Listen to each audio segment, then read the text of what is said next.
finishing Portfolio Landlords Week on a real high now, because it's a real pleasure to welcome to Property Tribes John Howard, an investor and developer of 40 years experience. And John, it's so lovely to meet you, because you've got such a fantastic property journey, and you sound as passionate today as you must have been when you started. So tell us a little bit about how you started and how you've grown. Okay, well, I was fortunate because at 11 years old, my father decided to buy an estate agency. He was a good greengrocer in Felixstowe, but he decided he wanted to be an estate agent. And I used to hold the tape for him when he went round valuing and measuring properties. And then I used to cycle round, and if I found a for sale board, I'd tell him about it. And if he got it for sale, he'd give me 50 pence. Oh. And that's a great learning curve. And then when I was 17, I joined the business. It was just him and a secretary. And then on my 18th birthday, I bought my first property. Fantastic. Now, 4 decades on. 4 decades on. You've grown and grown and grown, and you've done some really big scale projects. Yes, I have, and I can't believe it's 40 years. Hopefully I don't look like it's been 40 years, but it has been 40 years, and my latest project is one in Ipswich, which is local to me, 150 flats, 26 million development, funded by the government. Wow, that's under the Homes England scheme. Homes England scheme, yes, and they've been really positive about it and invested in myself and believed in me. Well, that's fantastic. Congratulations for that. Now, obviously, when you're starting out, you can't go from one property to 150 properties in one go. No. It's a process that you have to go through to learn and grow. And you know, I think it is becoming more challenging for landlords to grow portfolios with the current regulations, finance, tax changes. Do you think it's a harder environment now than 40 years ago? Every generation says it's harder. Harder to buy as a first-time buyer, and so on. I'm not sure that's true. I'm really not sure that's true. I think that if you're determined and you want to do it, there's a lot of advice out there. Not all of it is good, but the reason I wrote my book was because some of the advice I thought people were getting wasn't good. But I believe you can still do it. Fantastic. Now, part of our week here on kind of Portfolio Landlords Week is really to look how the landscape is changing for portfolio landlords, because I think, you know, we've had the PRA come in the finance side, we've got tax changes, and I think the whole kind of portfolio landlord sector, it's having to professionalise. Do you know what? You've said just the right thing there. It's becoming professional. The government want people to pay taxes that are due. And a lot of people had properties privately owned and weren't declaring the profits and the rents. So you can understand why the government done so. I'm pleased they've done so because I pay my tax. I have done for 40 years. You do, Vanessa, and people like us do. Some haven't been. So if they've got to become a limited company and they have to do a tax return every year, good. What would you say would be your number one tip for somebody looking to grow a portfolio? Maybe they've got 2 or 3 properties, they're looking to move to the next level. What would be your advice? My advice is to be professional. Think about it as a business, not as a hobby. It's not a hobby. You know, you're investing hundreds of thousands of pounds or borrowing hundreds of thousands of pounds. You need to be taken seriously. It's not a whim. You don't go to an auction and shove your hand up having not seen the property. You know, do your research. There's all these really good brokers about these days, which they weren't about in my day. Originally you had the bank manager. If he didn't like it, you're stuck. Yeah. There's all sorts of options. It's not, you know, you need to get out there, work out who the good guys are, who aren't, and work with the best people you can find.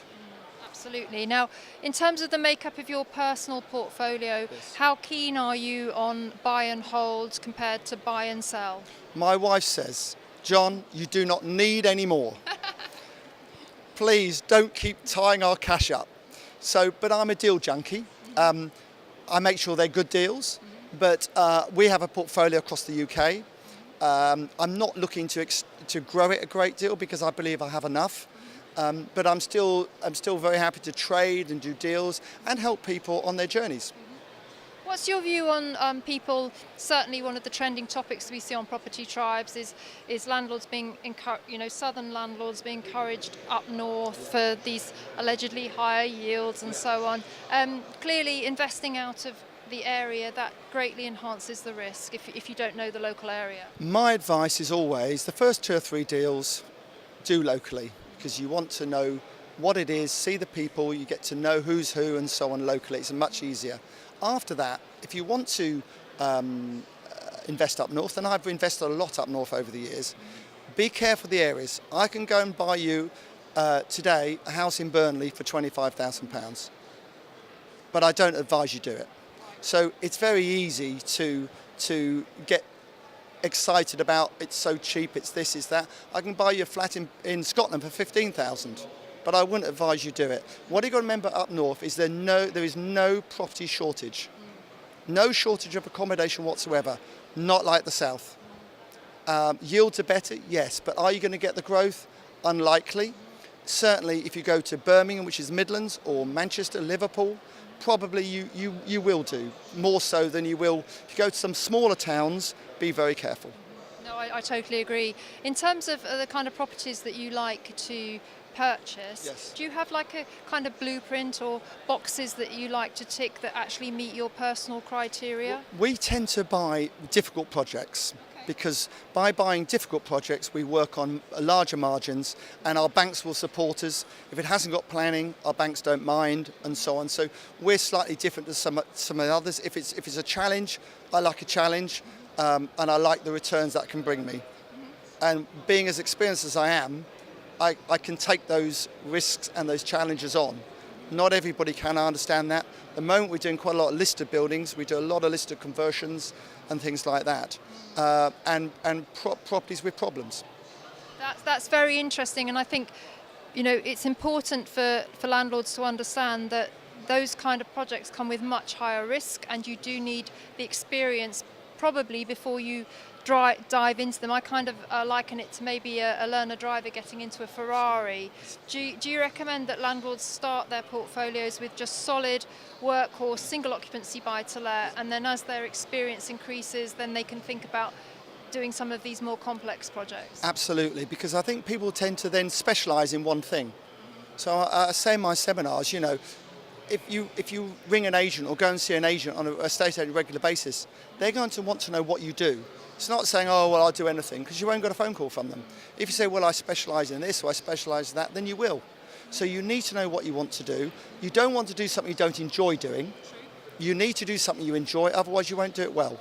So find something to start with, what you enjoy doing, do that, and then as you progress, you can always change.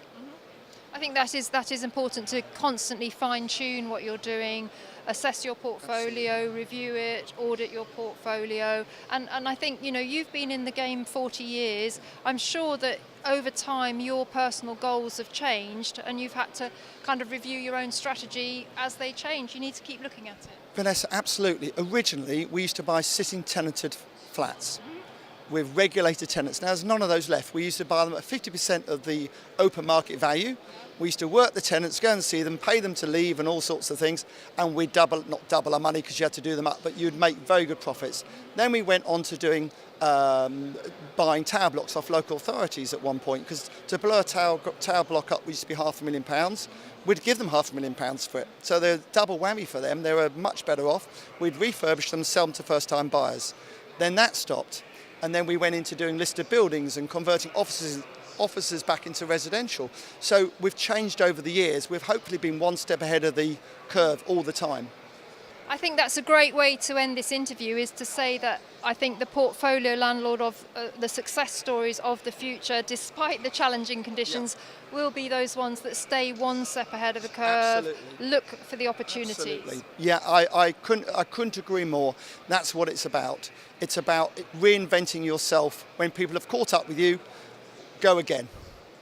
Well, John, thank you so much for It's a joining pleasure. me. And I have to say, we have closed out our Portfolio Landlords Week on a real high here, speaking to an investor with 4 decades of experience. And John, thank you so much for pleasure, Vanessa. being part of our week. And it's ended on a real high, so thank you. Thank you.